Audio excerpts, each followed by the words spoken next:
দীঘাতে জগন্নাথ ধাম প্রতিষ্ঠিত হয়েছে। আমার বক্তব্য, সে যা হয়েছে হয়েছে,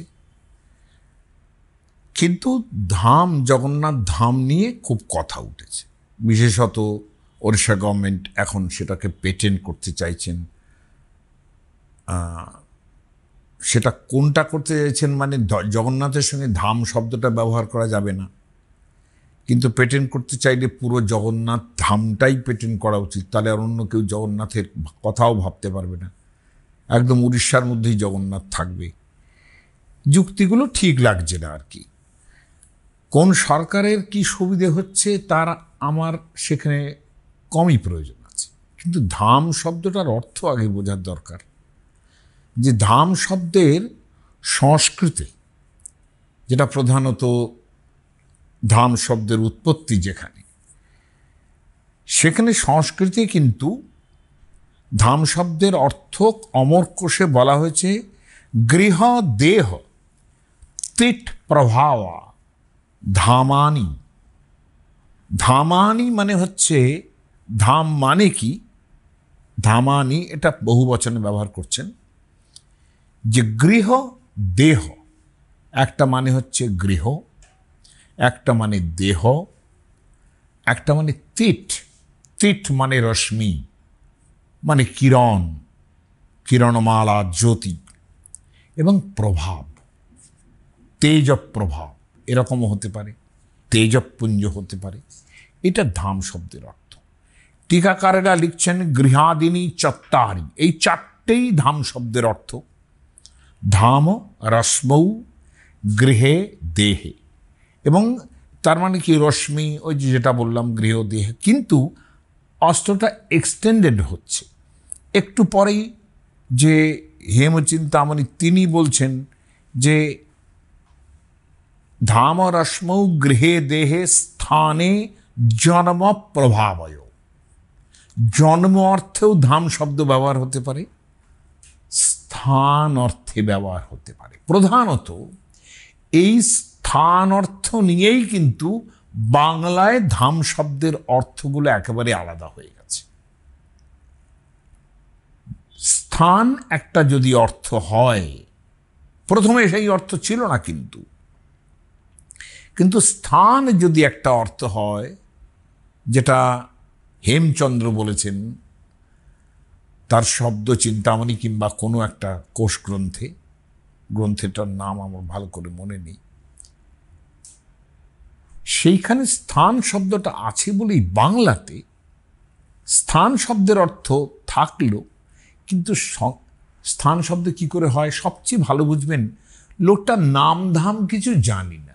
এই যে কথাটা কলোকুয়ালি বলি, নাম ধাম, মানে নামটাও জানি না, সে কোথায় থাকে তাও জানি না, এই তো স্থানের অর্থ, তাই না? এইখানে দাঁড়িয়ে আরো অর্থ তৈরি হলো দেবতার অধিষ্ঠিত যে স্থান, যেখানে দেবতা আছেন। কোন দেবতা আছেন তা কিন্তু বলা হচ্ছে না।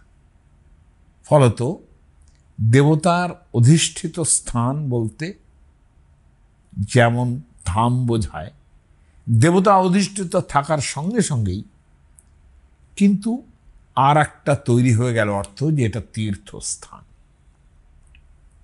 যেমন আগে এই শব্দগুলোর পরেও কিন্তু ধাম শব্দ ব্যবহার হয়েছে, যেমন কাশী ধাম, যেমন পুরী ধাম তো বটেই, বৃন্দাবন ধাম, ব্রজধাম। আমি বলবো সবচেয়ে ইম্পর্টেন্ট হচ্ছে এই যে সময়টা নবদ্বীপে, নদিয়ায় যাই আমরা, রেল স্টেশনটার নামই নবদ্বীপ ধাম, এটা মাথায় রাখতে হবে। তার মানে ধাম শব্দটাকে কিন্তু পেটেন্ট হিসেবে নেওয়াটার কোনো যুক্তি নেই। পরবর্তীকালের যে চার ধাম যেটা বিখ্যাত হয়েছে, আমাকে অনেকে এর আগে প্রশ্ন করেছেন যে চার ধাম ছাড়া অন্য জায়গাগুলো কি ধাম বলা যেতে পারে? বলে তাহলে কি করে, চার ধাম বলতে কি বোঝায়? চার ধাম বলতে বিখ্যাত হয়ে আছে, সেই শঙ্করাচার্যের সময় থেকে বিখ্যাত হয়ে আছে যেগুলো, যে বদ্রীনাথ, দ্বারকা, পুরী এবং রামেশ্বর। তাহলে দ্বারকা, পুরী, রামেশ্বরের সঙ্গে কিন্তু বদ্রীনাথটাই বেশিভাবে ইম্পর্ট্যান্ট হয় চার ধামের ক্ষেত্রে। তাহলে বদ্রীনাথ, দ্বারকা, পুরী, এই যেগুলো বিষ্ণুর অধিষ্ঠান, আর রামেশ্বর হচ্ছেন শিবের অধিষ্ঠান। ঠিক এই জায়গায় দাঁড়িয়ে কিন্তু ধাম শব্দের ব্যাপারটা একেবারেই অন্যরকম হয়ে গেল। এবং পরবর্তীকালে আমি জানিয়েছি আপনাদের যে কাশীধাম, ব্রজধাম, বৃন্দাবন ধাম, এমনকি নবদ্বীপ ধাম হয়েছে। তাহলে যদি পেটেন্ট নিতে হয়, তাহলে ধাম শব্দটা শুধু নেবেন, নাকি শুধু জগন্নাথ ধামটা উচ্চারণ করা যাবে না? তাহলে কি হয় যে জগন্নাথ ধাম কথাটাকেই যদি পেটেন্ট করা যায়, তাহলে তো আমার দুঃখ হবে সেই ব্যাসের কথাটা, যে ব্যাপিত্যঞ্চ নিরাকৃতঙ্গ ভগবত তীর্থযাত্রাতিনা। আমি একমাত্র উড়িষ্যার ওই জগন্নাথ দেবকে দেখতেই শুধু যেতে হবে, আর কোথাও জগন্নাথ নেই। তিনি যেন সর্বব্যাপ্ত ঈশ্বর নন। এটা কি প্রমাণ করতে পারি আমরা কখনো? তিনি সর্বত্র আছেন, তাকে শুধুমাত্র ওই নীলাচলনাথ যিনি, তিনি একমাত্র ওখানেই আছেন। হ্যাঁ, নিশ্চয়ই তার মাহাত্ম্য অনেক বেশি। বৃন্দাবনে কৃষ্ণের যে মূল্য, নিশ্চয়ই সেই জন্যই বৃন্দাবন ধাম দেখতে যায়। তাই বলে বৃন্দাবনের বিগ্রহ এখানে কোথাও প্রতিষ্ঠিত হয়নি, রাধাকৃষ্ণের মূর্তি প্রতিষ্ঠিত হননি, তিনি সেবা পান না, এরকম তো নয়। আর ধাম মানে সাধারণত স্থান, এবং সবচেয়ে বড় কথা ঋগ্বেদ, যেখানে সেই বিখ্যাত মন্ত্র যে শৃণ্বন্ত বিশ্বে অমৃতস্য পুত্রা, তার পরের লাইনটা আয়ে ধামানি দিব্যানি তস্থু, দেবতারা সেই দিব্য স্থানে বসে আছেন। তার মানে দেবতা যেখানে থাকেন সেটাই দিব্য স্থান। জগন্নাথ যেখানে প্রতিষ্ঠিত হবেন সেটাই জগন্নাথ ধাম। কাজেই এইভাবে বোধহয় কাদা ছোড়াছড়ি করা উচিত নয়। ছোড়াছড়ি করলে আমাদের কালিদাসের মেঘদূতী কালিদাসের কি অবস্থা হবে, যে পুণ্যং ইয়ায়াত ত্রিভুবন গুরো ধাম চণ্ডীশ্বরস্য, সেই চণ্ডীশ্বর শিবের যে ধাম, কি হবে তার? আর সেই দেখুন, শিবের কথা যেখানে বলছে, তার নাম দিচ্ছে জগন্নাথ। এখন যদি পেটেন্ট করে নিই, তাহলে শিবের কি হবে অবস্থা? কিংবা ভগবান যিনি বিষ্ণু, তার কি অবস্থা? শিবকে বলা হচ্ছে যে প্রভুং প্রাণনাথং বিভুং বিশ্বনাথম জগন্নাথ নাথম সদানন্দ ভাজন। তাহলে জগন্নাথেরও নাথ আছে, এরভাবে বলা হচ্ছে শিবকে। এগুলো দেবতাদের মধ্যে, এই সমস্ত লীলায়িত বিগ্রহের মধ্যে এইগুলো কি আমাদের উচিত হয় যে এখানে জগন্নাথ ধাম করা যাবে না, ওটাই জগন্নাথ ধাম? এইভাবে পরম ঈশ্বরের সর্বব্যাপ্ত মহিমা, সর্বব্যাপ্তির মহিমা ক্ষুণ্ণ করা যায় না। সর্বত্র তিনি আছেন। যেখানটায় আরেকটা মন্দির তৈরি করা হলো, সেটা তার বিশেষ স্থান হিসেবে চিহ্নিত হয়, এই মাত্র, আর কিছুই নয়। সেটাই তীর্থস্থান হয়ে উঠবে একদিন। যাই হোক, প্রত্যেক ধামই কিন্তু একসময় প্রতিষ্ঠা হয়েছে, এবং নবদ্বীপে আমাদের গৌরচন্দ্র যিনি, তার জন্যে নবদ্বীপ ধাম হয়ে গেছে। হ্যাঁ, তাই বলে এখন এই নবদ্বীপ জায়গাটাকে যদি শুধুমাত্র মানে একেবারে শুধুমাত্র ওই গৌরাঙ্গ মহাপ্রভুর মন্দিরটাকেই ধরি, তাহলে তো অভিধাবৃত্তি হয়ে যায় সেটা। আমি যদি বলি আমি দক্ষিণেশ্বরে থাকি, তাহলে আমি দক্ষিণেশ্বরের কালী মন্দিরে নিশ্চয়ই বাস করি না, তার সন্নিহিত এলাকাতেও বাস করি। কাজেই এই লক্ষণাবৃত্তি গ্রহণ করতেই হবে যে জগন্নাথ যেখানে আছেন সেই জায়গাটাই পুণ্যভূমি হিসেবে ধরতে হবে। যাই হোক, ধাম নিয়ে আর চর্চা করব না। জগন্নাথের রথ চলছে। আমি জগন্নাথের কতটা ইম্পর্টেন্স এই বাংলায় ছিল সেটা বলার জন্য প্রথমেই উল্লেখ করব মাহেশের রথের কথা। আপনি এটা ভাবুন যে মাহেশ যে চলছে, যেটা আমি রিসরা হয়ে গিয়েছিলাম এক সময় ওখানে, এই শ্রীরামপুর থেকে তো বেশি দূর নয় জায়গাটা। এখন এই যে মাহেশের রথ, এটা পশ্চিমবঙ্গের আমি বলবো সবচেয়ে পুরনো রথযাত্রা। এমনকি চৈতন্য মহাপ্রভু পুরীতে যে রথযাত্রার উদযাপন করতেন, কীর্তনানন্দে উদযাপন করতেন রথযাত্রার দিন, ঠিক তারই প্রতিরূপে পশ্চিমবঙ্গেও বহু জায়গায় জগন্নাথের রথযাত্রার ব্যবস্থা হয়েছে, এবং সেতু কিন্তু চৈতন্য মহাপ্রভু। যেহেতু যত উড়িয়া গৌড়িয়া, যত গৌড়িয়ার ভক্ত অর্থাৎ গৌড়ের যত ভক্ত চৈতন্য মহাপ্রভুর কে দর্শন করার জন্যে এবং জগন্নাথকে দর্শন করার জন্যে, ওরা বলছেন যে দুই, সচল জগন্নাথ এবং অচল জগন্নাথ। সচল জগন্নাথ চৈতন্য মহাপ্রভু, অচল জগন্নাথ যিনি চলেন না তিনি হচ্ছেন অচল জগন্নাথ। এই দুইজনকে দেখার জন্যে তারা গৌড়িয়া অর্থাৎ গৌড়িয়ার ভক্তরা যেতেন সেখানে। ইন্সপিরেশনটা সেখান থেকে পাওয়ার পরেই কিন্তু এই মাহেশ বলে যে জায়গাটা, সেখানে কমলাকর পিপ্লাই বলে একজন ভক্ত, যিনি নিত্যানন্দ শাখার ভক্ত, চৈতন্য চরিতামৃতে তার কথাটা পাওয়া যায় যে কমলাকর পিপ্লাই অলৌকিক রীত, তার ভগবত প্রেমের রীতিটাই অন্যরকম। অলৌকিক প্রেম তার ভুবন বিদিত। হ্যাঁ, মানে তিনি নাকি বালকভাবে ঈশ্বরের সেবা করতেন, বালকভাবে, অর্থাৎ তার ভাবটা বালকের স্বভাব হয়তো তার ছিল, এটা হবে। আর বালক ভাব হতেই পারে, যে কোনো ভক্তের সেটা হতে পারে। বিভিন্ন রকম লীলারস আস্বাদনের বহু রকম ভাব, এবং গৌরের যারা ভক্ত, গৌরাঙ্গ মহাপ্রভুর যারা ভক্ত, তাদেরও ভাব নানান রকম আছে, সেসব অন্য সময়ে ব্যাখ্যা করা যাবে। কিন্তু এই যে কমলাকর পিপ্লাই, তার সম্বন্ধে বৈষ্ণবাচার দর্পণ বলে একখানা বই আছে, যেটা নবদ্বীপের বিখ্যাত পণ্ডিত নবদ্বীপচন্দ্র গোস্বামী তার নাম।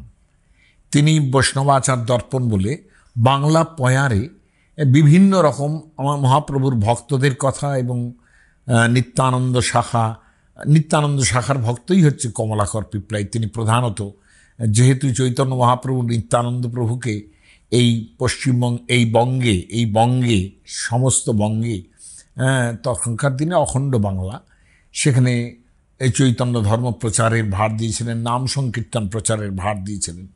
সেটাই নিত্যানন্দের ভক্তরা অনেকেই ছিলেন যারা এখানে ছিলেন আর কি, চৈতন্য মহাপ্রভুকে রেখে। এখন এই কমলাকর পিপ্লাই সেই রকম একজন মানুষ। বৈষ্ণবাচার দর্পণ যেটা তৈরি করেছেন সেও বহুকাল হলো। সেই নবদ্বীপচন্দ্র গোস্বামী লিখছেন যে কমলাকর পিপ্লাই সে এখানে দিবারাত্র করে রাধা কৃষ্ণ গুণগান, নিত্যানন্দ প্রভু শাখা বৈষ্ণবের প্রাণ। আর কি করেছেন তিনি? গঙ্গার পশ্চিম তীরে মাহেশে রহিল, জগন্নাথ প্রতিমূর্তি করি সেবা হইল। তিনি জগন্নাথের প্রতিমূর্তি, অর্থাৎ জগন্নাথ, বলরাম, সুভদ্রা, এই তিনজনকে তৈরি করে সেখানে সেবা আরম্ভ করেছিলেন। এখন কমলাকর পিপ্লাই খুব সাধারণ মানের ভক্ত নন, তিনি চৈতন্য পরিকর, এটা মাথায় রাখতে হবে। চৈতন্যের পার্ষদ, নিত্যানন্দের পার্ষদ। তিনি চৈতন্য মহাপ্রভু জন্মেছেন 1486 কিংবা 87 সাল। 1517 খ্রিস্টাব্দে পানিহাটির দণ্ড মহোৎসবে কমলাকর পিপ্লাই এসেছিলেন, যেখানে নিত্যানন্দ প্রভু রঘুনাথ দাস গোস্বামীকে এই দধি চিরা মহোৎসবের দণ্ড দিয়েছিলেন যে তোমাকে দধি চিরা মহোৎসব করতে হবে। যাই হোক, সেখানে এসেছিলেন এবং 1582 খ্রিস্টাব্দে যেখানে খেতুরির মহোৎসব, সেখানেও তিনি এসেছিলেন। এই কমলাকর পিপ্লাই, কমলাকর পিপ্লাই জয়ানন্দের চৈতন্য মঙ্গলে কমলাকর পিপ্লাই বড় ভাবের উদ্দাম, ওই যে বালক ভাব বললাম, নিত্যানন্দ দিলা যাঁরে পানিহাটি গ্রাম। তাকে পানিহাটিতে প্রচার করার জন্যে নিত্যানন্দ প্রভু বলেছিলেন। এবং অন্য একটা চৈতন্য চরিতামৃতের অন্তলীলায় পাওয়া যায় যে না, পণ্ডিত কমলাকান্ত পরম উদ্দাম, চৈতন্য ভাগবতে কমলাকর পিপ্লাইয়ের নাম হয়েছে কমলাকান্ত। পণ্ডিত কমলাকান্ত পরম উদ্দাম যাহারে দিলেন নিত্যানন্দ সপ্তগ্রাম। দেখুন, সপ্তগ্রাম একটা জায়গা যেখানেও কিন্তু খুব বড় করে রথ হয়, এটা মাথায় রাখতে হবে। এবং সাতগাঁ, এই জায়গাটা কিন্তু খুব ইম্পর্টেন্ট ছিল সেই হুসেন শাহী আমল থেকে। সাতগাঁ মানে সপ্তগ্রাম, খুব ইম্পর্টেন্ট জায়গা। এখানে চৈতন্য মহাপ্রভুর প্রচুর প্রচার হয়েছে এবং সেখানেও কিন্তু একটা বড় রথযাত্রা হয়। হ্যাঁ, এখন লক্ষণীয় হচ্ছে যে মাহেশে যেটা ঘটল, এই কমলাকর পিপ্লাই জগন্নাথ মূর্তি তৈরি করে সেখানে সেবা আরম্ভ করলেন। কিন্তু পরবর্তীকালে যখন কালের গতি কীরকম হয়, কমলাকর পিপ্লাইয়ের মেয়ে ছিলেন রাধারানী। তার অনেকেই বলেন তার বিবাহ হয় মানে একেবারে নিত্যানন্দের পুত্র মানে বীরভদ্র গোস্বামীর সঙ্গে। কিন্তু অনেকে আবার বলেন যে খর্দতে একজন ছিলেন আর কি, তিনি একে বিবাহ করেন। যাই হোক, তার নাম ছিল রাধারানী, তার মেয়ের নাম ছিল রাধারানী কমলাকর পিপ্লাইয়ের। কিন্তু সেই যে মেয়ের বংশ, সেই বংশটা পরবর্তীকালে যারাই ছিলেন তারা অধিকারী বংশ বলে, অর্থাৎ তারা সকলেই অধিকারী। এখন এই জগন্নাথ দেব যেটা মাহেশে প্রতিষ্ঠিত হয়েছে, লক্ষণীয়ভাবে যে এই পিপ্লাই, সেটা চতুর্দশ পুরুষ তার বলা হচ্ছে, সেটা চতুর্ভুজ, তার ছেলে চতুর্ভুজের বংশধর তারা নন বলে আমার মনে হয়। কেন, তাহলে পিপ্লাই এই কথাটাই থাকতো, কোনো কারণে অধিকারী হতো না। কিন্তু সেখানে এই মাহেশের যে জগন্নাথ দেবের সেবার ভার, এটা পড়েছিল অধিকারীদের উপরে। এবং প্রসাদ দাস অধিকারী, তার কাছ থেকে আমাদের বিখ্যাত হরিদাস দাস মহাশয়, তিনি বাবাজি মশাই, তিনি সমস্ত পরম্পরাগত কথাগুলো শুনেছেন। এবং এটা ঘটনা যে কমলাকর পিপ্লাই একসময় সুন্দরবনের কাছে খালিজুলি বলে একটা জায়গা, সেখানে 1414 শকাব্দ এই সময়ে তার, অথবা মানে বলা উচিত যে 1414 হলে 1492 সালে তার জন্ম হয়, এইটা বলা উচিত। তাহলে চৈতন্য মহাপ্রভু 1486-87 সালে জন্মাচ্ছেন, হয়তোবা 87 নয় 86, আর কমলাকর পিপ্লাই জন্মাচ্ছেন কিন্তু 1492 সাল। হ্যাঁ, এবং প্রসাদ দাস অধিকারী এইরকম একটা নথি থেকে সেটা জানিয়েছেন, যিনি তখন সেবায় নিযুক্ত ছিলেন। এখন তিনি বলছেন যে 1492 সালে খালিজুলি গ্রামে সুন্দরবনের কাছে কমলাকর পিপ্লাই থাকতেন এবং তার বাবা জমিদার ছিলেন এবং কমলাকর পিপ্লাই ছোট ভাই ছিলেন নিধিপতি। হ্যাঁ, এখন এই মাহেশের রথের প্রতিষ্ঠাতা বৈষ্ণবাচার দর্পণে একেবারেই কমলাকর পিপ্লাই। কিন্তু এরা বলছেন যে না, এটা আমাদের কি হয়েছে, ধ্রুবানন্দ ব্রহ্মচারী নামে একজন, তিনি কোনোভাবে একটা জগন্নাথের বিগ্রহ স্থাপন করেন এবং সেই বিগ্রহ সেবার জন্যে কমলাকর পিপ্লাইকে নিয়ে আসেন।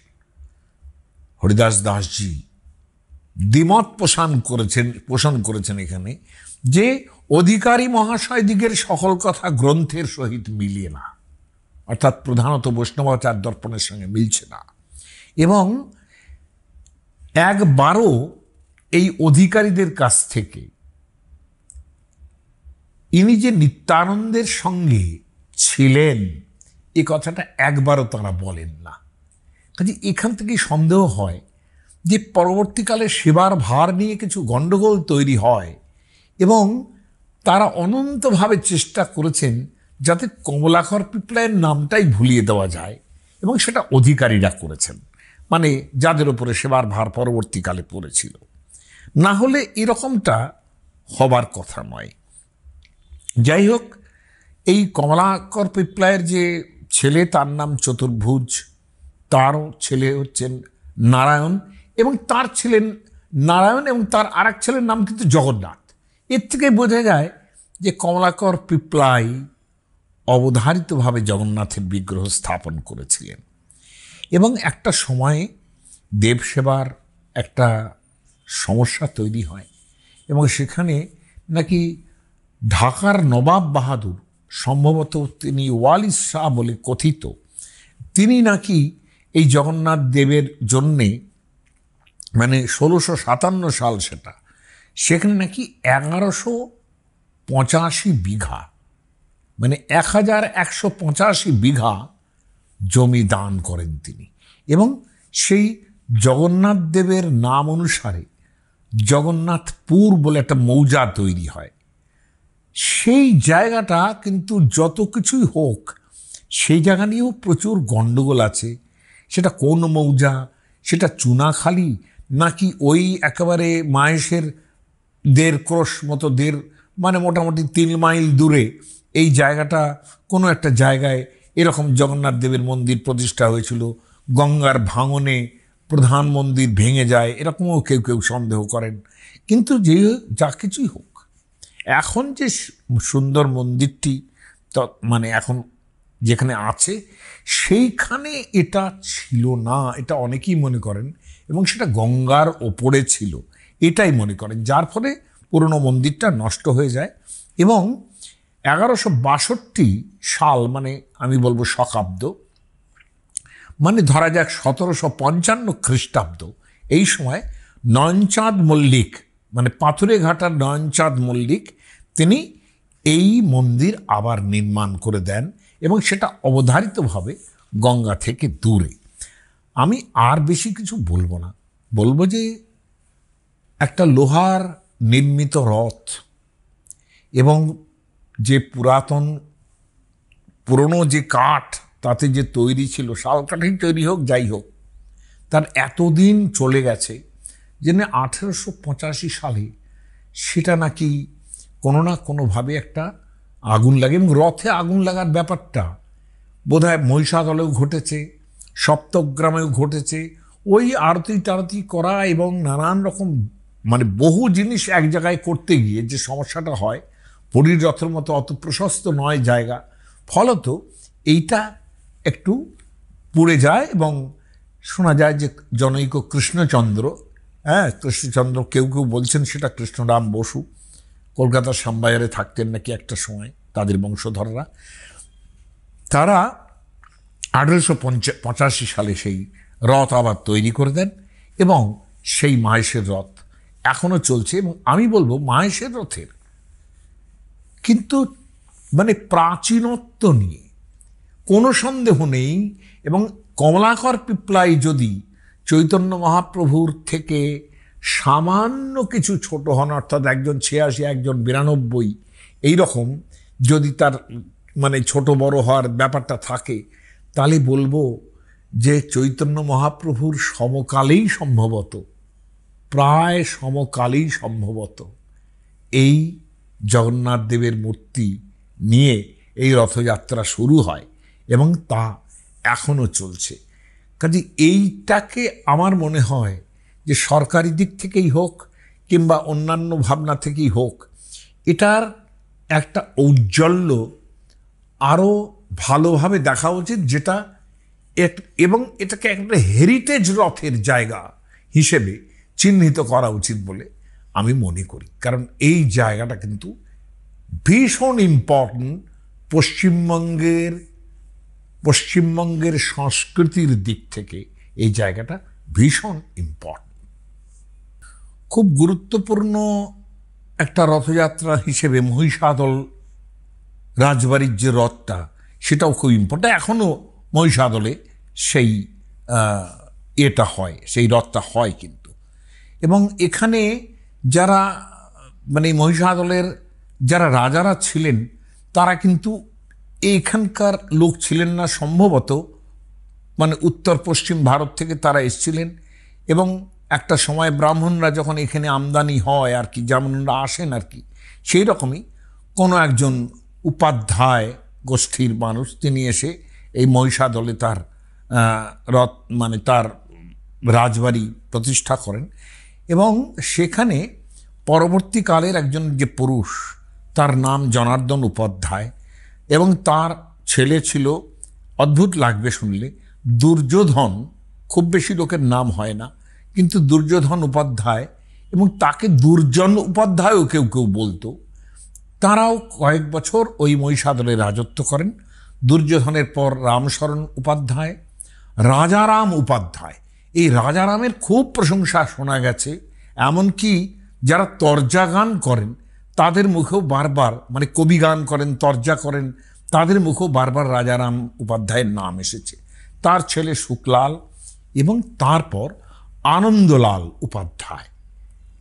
আনন্দলালের কথা যেভাবে বলা হয়েছে তাতে ওই বর্গীদের আক্রমণ টমন ইত্যাদি কিছু কিছু লোক লেঠেল তৈরি করা থেকে আরম্ভ করে কিছু অন্যান্য উপায়ও তিনি অবলম্বন করেছিলেন বর্গীদের ঠেকানোর জন্য।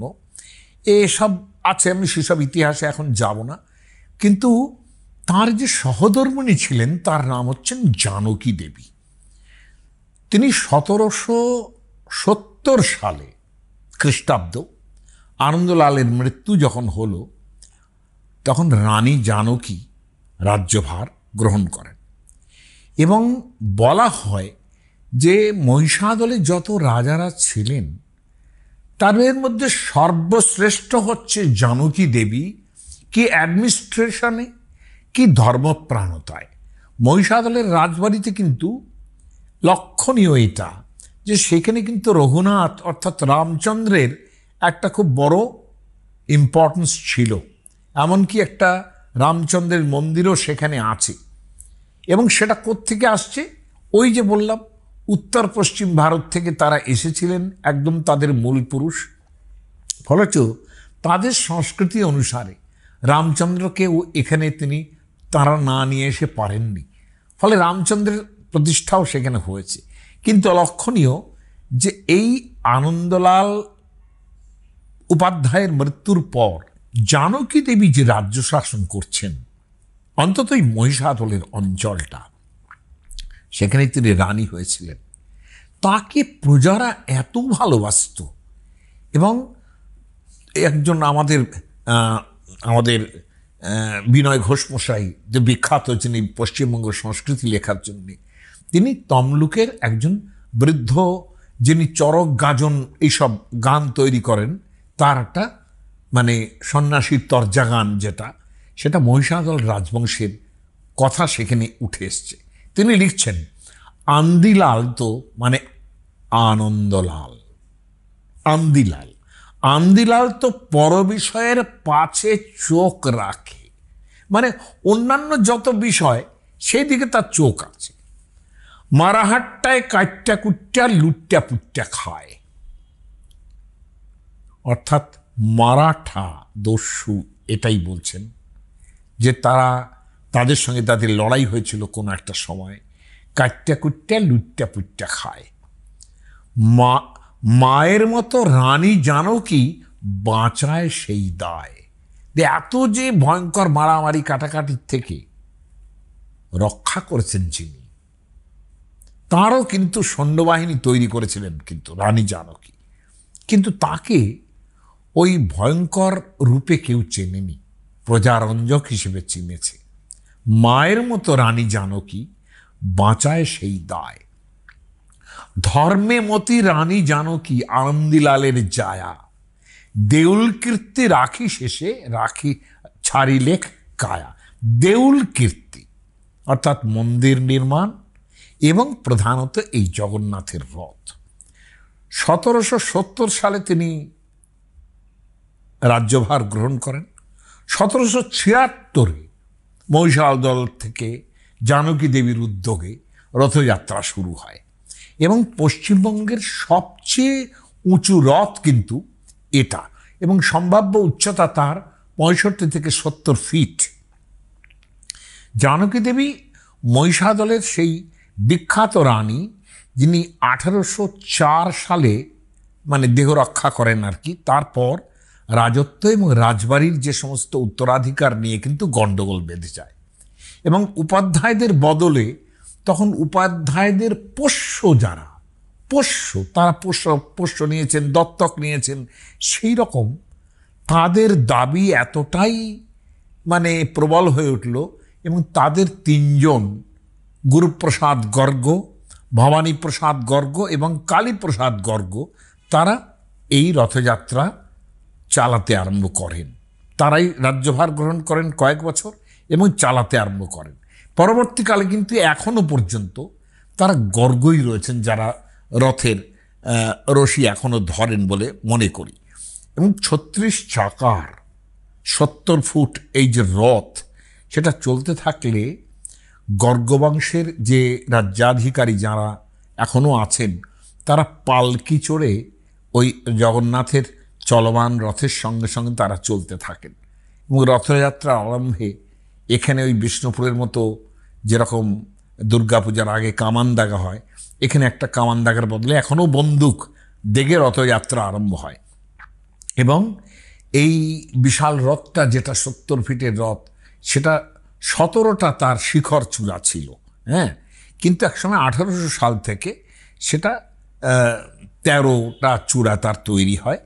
এবং আমার ধারণা এখানে রথটাও চেঞ্জ হয় এবং সেটার মানে পুরীর রথের মতো 3টে রথ এখানে হয় না, একটা রথের মধ্যেই, যেটা বঙ্গদেশের সর্বত্রই পায় তাই, যে একটা রথের মধ্যেই এই মহিষাদলের রথযাত্রা চলতে থাকে এবং সেটা যথেষ্ট পপুলার। মহিষাদলের লোকজন তো ভেঙেই পারে এবং বিভিন্ন জায়গা থেকে, আমি জানি মানে 24 পরগনা, বিশেষত দক্ষিণ 24 পরগনা থেকে আরম্ভ করে বহু জায়গা থেকে এই মহিষাদলের রথে যায়।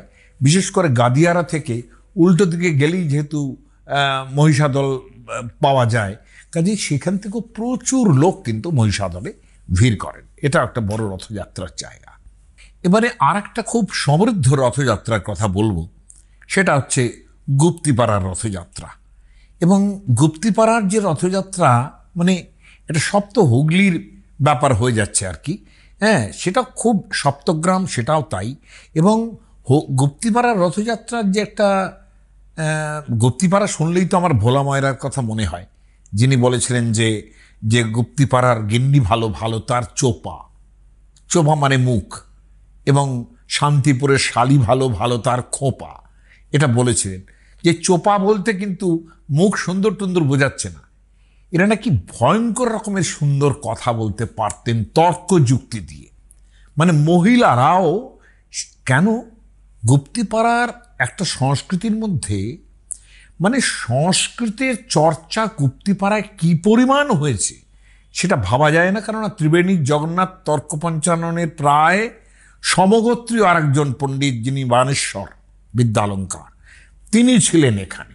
বানেশ্বর বিদ্যালঙ্কারের পাণ্ডিত্যও কিছু কম নয় এবং রাজা কৃষ্ণচন্দ্রের সঙ্গেও তার যথেষ্ট পরিমাণ মানে হতো, মানে বাক্যালাপ থেকে আরম্ভ করে সভায় যাওয়া টাওয়া এটা হতো। মানে প্রায় প্রতিদ্বন্দ্বী ছিলেন জগন্নাথ তর্ক পঞ্চাননের মতো একজন মানুষের। যাই হোক, অত বড় ত্রিবেণীর পণ্ডিত জগন্নাথ তর্ক পঞ্চানন, যার কাছে উইলিয়াম জোন্স পর্যন্ত শকুন্তলা পড়েছেন বলে মনে করেন, শকুন্তলা নাটক পড়েছেন কালিদাসের, পড়েছেন বলে মনে করেন।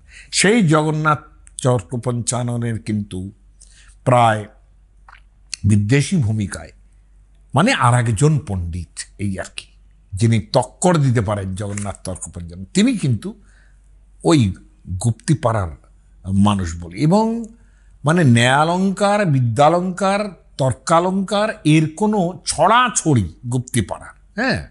শোভাকর ভট্ট চট্টোপাধ্যায় নাকি এর বিশাল একটা ব্যাপার। আমি গুপ্তিপাড়ার গুণগানের মধ্যে যাচ্ছি না, হ্যাঁ।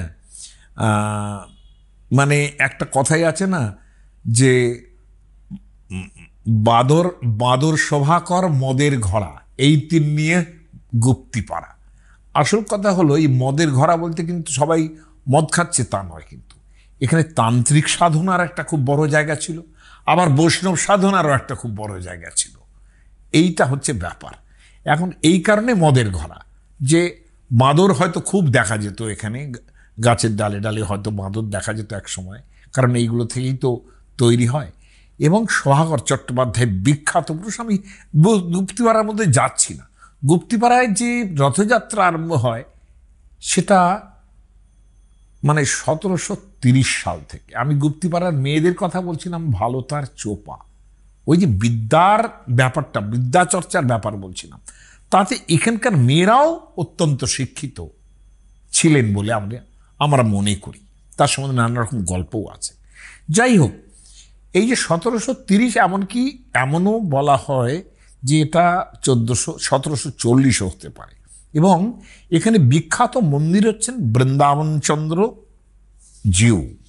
হ্যাঁ, বিনয় ঘোষ লিখেছেন যে এটা 1810 সালে খ্রিস্টাব্দে প্রতিষ্ঠিত হয়, কিন্তু অন্যান্য ভাবনাতে গুপ্তিপাড়ায় প্রতিষ্ঠিত বৃন্দাবন চন্দ্র জিউর বয়স আরও একটু পুরনো।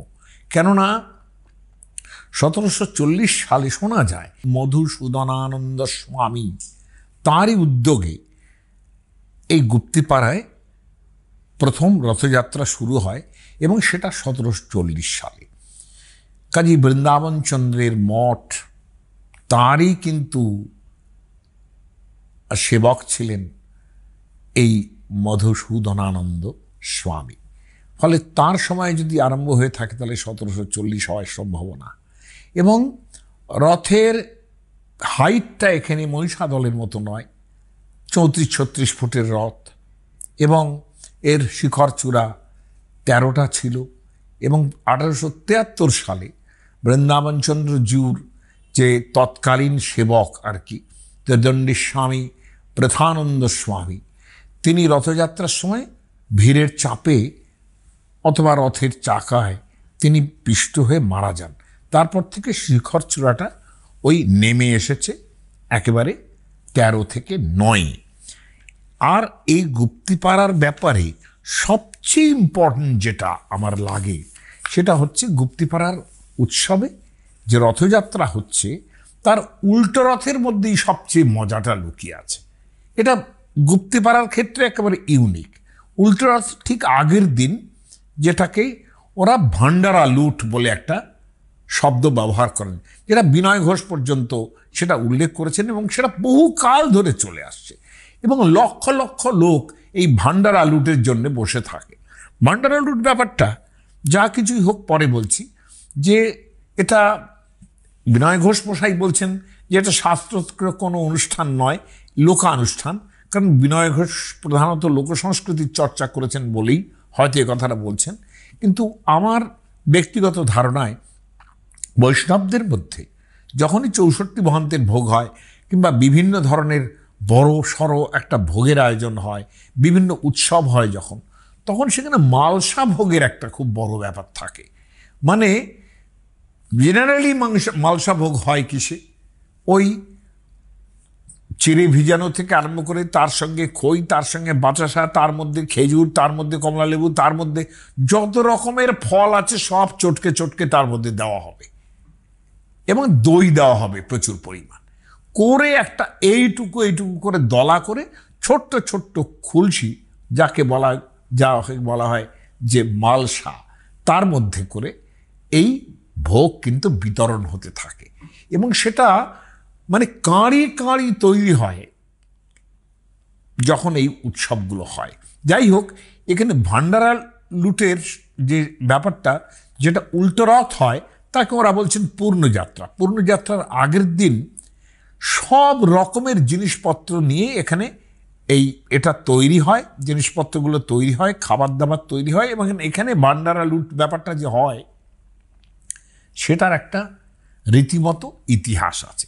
এবং সেটা আমি একেবারে বহুকাল আগে, আজ থেকে এটা 25 সাল, 2015 সালে, ভান্ডারা লুটের জন্যে যে কি ধরনের মানুষের অপেক্ষা থাকে গুপ্তিপাড়ায়, সেটা আমি আনন্দবাজারে অশোক সেনগুপ্ত বলে একজন ভদ্রলোক, তিনি আনন্দবাজারে একটা লেখা লিখেছিলেন, তার লেখা থেকে পড়ে শোনাচ্ছি।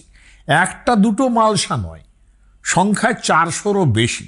মাটির এক একটা মালসায় প্রায় 5 কিলো খাবার। থুরি জগন্নাথের প্রসাদ। উনি নিজেকে সামলাচ্ছেন। লুট করতে হবে সেসব। প্রাচীন প্রথা মতো উল্টো রথের আগের দিন হয় ভান্ডারা লুট। এই লুট আর রথযাত্রার দিন গুনছে হুগলির গুপ্তিপাড়া। ভান্ডারা লুটের নেপথ্যে পৌরাণিক এক প্রেম কাহিনী রয়েছে বলে জানালেন গুপ্তিপাড়া শ্রী শ্রী বৃন্দাবন জিউর মঠের প্রশাসক মহান্ত স্বামী গোবিন্দানন্দ পুরী। তার মানে বৃন্দাবন চন্দ্রজির ব্যাপারটা কিন্তু রয়েই গেল, সেই কোন সাল। হ্যাঁ, তার দাবি, গোবিন্দানন্দ বলেছেন অশোক সেনগুপ্তকে, যে লক্ষ্মীর সঙ্গে, ভগবতী লক্ষ্মীর সঙ্গে মন কষাকষি হওয়ায় জগন্নাথ লুকিয়ে নাকি মাসির বাড়িতে আশ্রয় নেন। লক্ষ্মী ভাবলেন স্বামী কোনো পরকীয়ার টান, তাকে তো কৃষ্ণ বলে ভাবা হয় জগন্নাথকে, হ্যাঁ, তিনি তার টানেই তিনি পালিয়েছেন। তিনি বৃন্দাবনের কাছে জানতে পারলেন, মানে ওই বৃন্দাবন চন্দ্র জিউ, তার কাছে জানতে পারলেন। দেখুন, একই মানুষ, বৃন্দাবন চন্দ্র জিউ আর জগন্নাথ কিন্তু একই লোক, কিন্তু তাদের আমরা লীলায়িত ভঙ্গিতে পৃথক করছি। বৃন্দাবনের কাছে জানতে পারলেন যে জগন্নাথ রয়েছেন তার মাসির বাড়িতে রয়েছেন। স্বামীর মতি স্থির করতে হবে। লক্ষ্মী দেবী ওই বাড়িতে কি করলেন, একেবারে লোকাচারে সর্ষে পোড়া যাকে বলে, তো মানে মরণ, উচ্চাটন, বশীকরণে যেটা প্রধানত ব্যবহার হয়, হ্যাঁ, সেই সর্ষে পোড়া অথবা সর্ষে পড়া যাকে বলে, সেটা ছিটিয়ে দিয়ে এলেন। কিন্তু সেই সর্ষে পোড়াতে কাজ না হওয়ায় লক্ষ্মীর অনুরোধে বৃন্দাবন চন্দ্র স্বয়ং লোক লস্কর নিয়ে মাসির বাড়িতে গেলেন। গিয়ে দেখেন যে 3টে দরজাই বন্ধ। একটা লক্ষণীয় ব্যাপার, যেখানে যেখানে জগন্নাথের রথ হয় তার একটা মাসির বাড়ি কিংবা গুন্ডিচা বাড়ি একটা তৈরি হয়, কিন্তু সেটা কমলাকর পিপ্লায়ের যে মাহেশের রথ, সেখানেও সেটা আছে একটা জায়গায়। সেটা মাসির বাড়ি একটা, যাকে অনেকে গুঞ্জাবাটি বলেন অথবা গুন্ডিচা বলেন, সেখানে তার মাসির বাড়ি তৈরি হয়। যাই হোক, যে এই যে 3টে দরজা গুন্ডিচা বাড়ির অথবা গুঞ্জাবাটির তার বন্ধ রয়েছে, দরজা ভেঙে ভিতরে ঢুকে সমস্ত লস্কর নিয়ে তারা ঢুকেছেন। দেখছেন যে সারি সারি মালসা রয়েছে, এবং সেই সারি সারি মালসার খাবার ওই লোক লস্কর মিলে সবাই লুট করে নিল। এইটা হচ্ছে একটা খবর। আর আরেকটা জানাচ্ছেন আমাদের অশোকবাবু, যে পান্ডুয়ার শশীভূষণ উচ্চ মাধ্যমিক বিদ্যালয়ের অবসরপ্রাপ্ত প্রধান শিক্ষক প্রফুল্ল কুমার পান তাঁর গুপ্তিপাড়ায় শ্রী শ্রী বৃন্দাবন জিউয়ের আবির্ভাব ও রথযাত্রা বইতে এই পরিচয় দিয়েছেন এভাবে: লণ্ডভণ্ড হয়ে যায় ভোগ উপাচার, তাতে জগন্নাথে হয় চেতনা সঞ্চার। ভাবা যায় কি, যে যখন ভান্ডারা লুট হবে তখনই জগন্নাথের মধ্যে চেতনা তৈরি হয়ে যায়। এতখানি অর্থের ঈশ্বর জেগে ওঠেন যেন, মানে জগন্নাথ যেন জেগে ওঠেন। এই মালসাগুলোর মধ্যে যেটা অশোকবাবু লিখেছেন, যে এবং গোবিন্দভোগ চালের খিচুড়ি, পায়েস, মালপোয়া, দেখুন সব মেশানো হচ্ছে।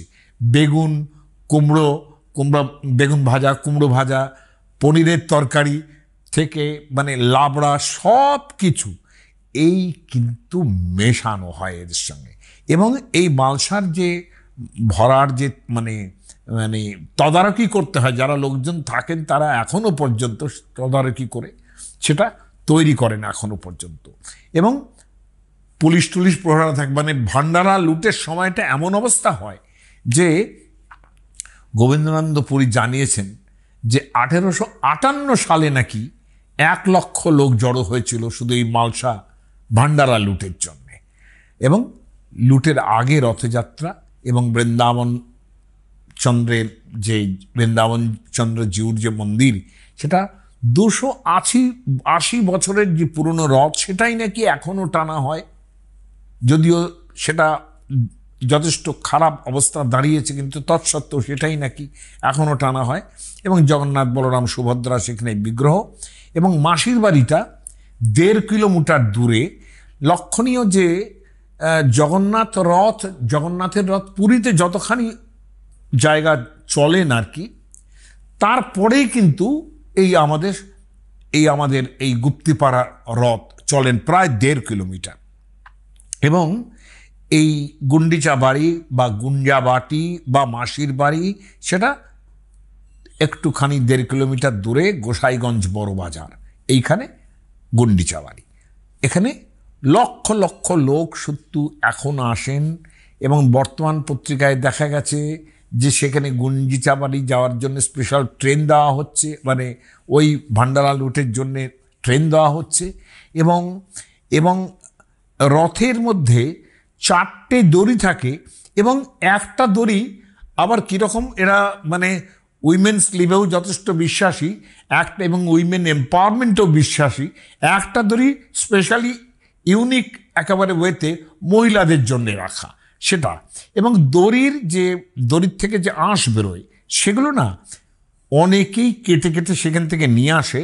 এবং প্রফুল্ল কুমার বলে একজন, তিনি গান লিখেছেন যে গুপ্তিপাড়ার রথ কাছি ক্রমে ছোট হয়, রথের টান কালে তা ছিঁড়ে ছিঁড়ে নেয়, ছেঁড়া কাছি ঘরে রাখে শান্তির কারণে, কত শত মনোবাঞ্ছা পূর্ণ হয় মনে।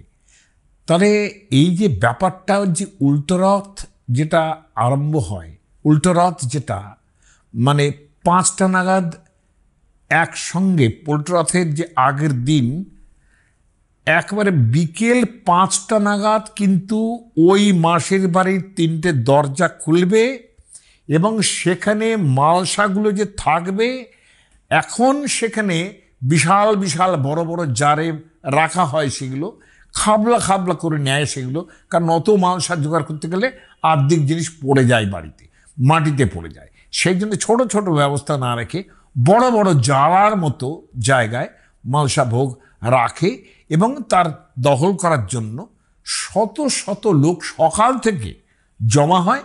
এবং এই ভান্ডারা লুটটাই কিন্তু গুপ্তিপাড়ার যে রথযাত্রা, তার প্রধান আকর্ষণ।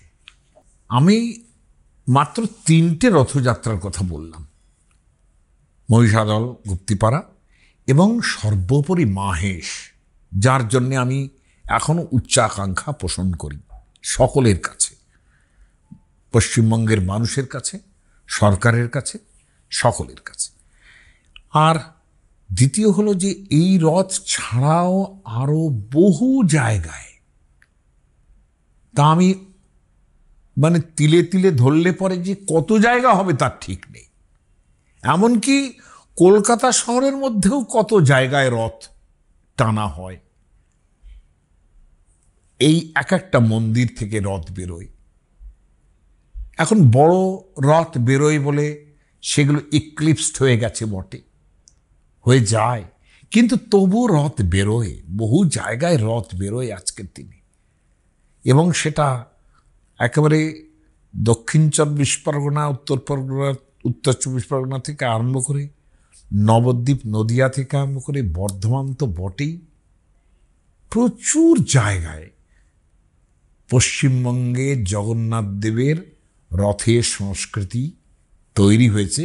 এবং এই রথযাত্রা উপলক্ষে কিছু না হোক মানুষজন কিন্তু বেরিয়ে পড়বে। আর রথের মেলা একটা কীরকম ব্যাপার সেটা সকলে জানেন, যে রথের মেলা যেটা মানে বসেছে আর স্নানযাত্রার মেলা থেকে আরম্ভ করে রথের মেলা পর্যন্ত চলে। এটা তো একেবারে কবির কথা মতো বলতে হয়। এই রথের মেলাটাও তো বিখ্যাত হয়ে গেছে। আমরা নিজেরা চোখে, আমার ছোটবেলায় রাসবিহারী মোড়ের ওপরে যে বিশাল মেলা বসতো, প্রায় চেতলা পর্যন্ত চলে যেত সেই মেলা মোড় থেকে। হ্যাঁ, মেলার যে মজা সেটা কিন্তু রথযাত্রার সময় সবচেয়ে বেশি তৈরি হতো এখন যতটা হয় তাতে দেখি সব জায়গাতেই ওই গাছের ব্যাপারটা খুব বেশি পরিমাণ দাঁড়িয়ে আছে। এবং একটা সময় আমি রথের বেলাতে মানে কৃষ্ণনগরের চূর্ণি থেকে আসা মাটির পুতুলও দেখেছি যারা আসতেন এই মেলাগুলোতে। সেই মেলাগুলো যারা উপভোগ করেছেন তারাই জানেন যে রথের মেলা কী জিনিস।